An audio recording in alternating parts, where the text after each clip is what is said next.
తల్లిదండ్రులైనా కూతురు మంచి కోసం చూసుకుంటారు కానీ నా మంచి కోసం వాళ్ళు చూడలేదు. నా పసుపు కుంకాన్ని వాళ్ళు తీసేసిర్రు.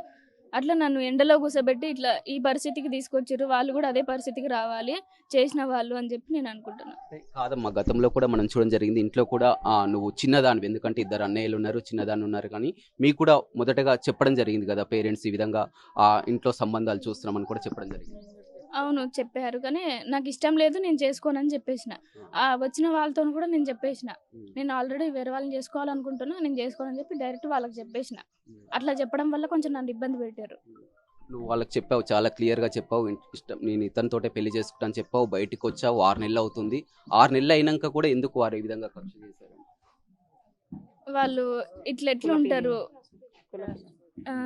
ఇట్లా తిరుగుతాడా, మా ముందే ఇట్లా తిరుగుతాడా, మా కులం కాదు, అట్లా చేసుకొని అట్లా తిరుగుతుండు అని చెప్పి కులం మీద అట్లా చంపేసింది.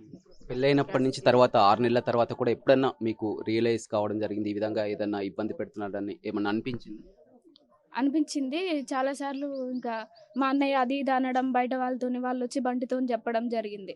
ఇంకా బంటి సైలెంట్గానే ఉన్నాడు, ఎందుకులే ఇంకా గొడవలు అని చెప్పి సైలెంట్గా ఉన్నాడు. అంటే ఎప్పుడన్నా మీకు అనిపించలేదా, బంటికి కానీ మీకు కానీ కలిసిపోదాం, మాట్లాడదాం, మీ అన్నయ్యతో కూడా మాట్లాడదాం, కలిసి గొడవలు ఎందుకని? ఏం లేదు, క్యాస్ట్ ఫీలింగ్ ఉంది వాళ్ళకి బాగా. ఇప్పుడు మీ అమ్మ నాన్నకు అన్నయ్యకు సూటిగా ఏం చెప్తావు? వాటి ద్వారా మీ అన్నయ్యకి కానీ మీ అమ్మకి కానీ ఏం చెప్తావు? నాకు జరిగినట్టే మా అన్నయ్యలకు జరగాలి, వాళ్ళ భార్యలకు జరగాలి అని చెప్పి నేను అనుకుంటున్నా. అంటే మీ పేరెంట్స్ కానీ మీ అన్నయ్య కానీ ఏది చేసినా కానీ నేను భార్గవి సుఖంగా ఉండాలి, సంతోషంగా ఉండాలని, ఇబ్బంది పడొద్దు, ఇష్టం ఉన్నటువంటి మేము చూసినటువంటి పెళ్లి చేసుకోవాలి, ఎందుకంటే ఒక్కగానొక్క కూతురు, నీ కోసమే, నీ మంచి కోసమే వారు చెప్తున్నారని. నా మంచి కోసమే చెప్తుర్రు, ఓకే. నేను పెళ్లి చేసుకున్న తర్వాత ఆయనతో మంచిగా ఉంటా అనేదని ఉందా? నాకు ఇష్టం లేదు కదా, ఫస్ట్ ఇష్టం లేని పెళ్లి చేసుకొని ఎట్లుంటారు? వాళ్ళైతే ఉంటారు కదా, తర్వాత వచ్చి వాళ్ళైతే చేసి పెట్టరు కదా. ఇప్పుడు నా ఇష్టం ఉండాలి, నేను ఆయనతో మంచిగా ఉండాలి, మేము మంచిగా మాట్లాడుకొని ఉండాలి, అట్లయితేనే ఉండగలుగుతాం. మిర్యాలగూడలో కూడా సేమ్ ఘటన చూస్తాం.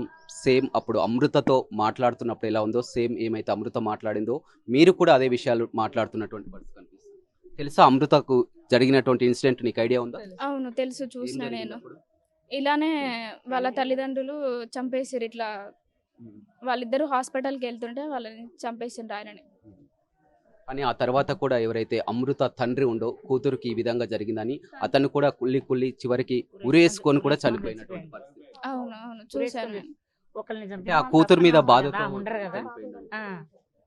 కూతురు మీద బాధ, మరి ఆయనకి వీళ్ళకి చేసిన పాపమో తెలియదు.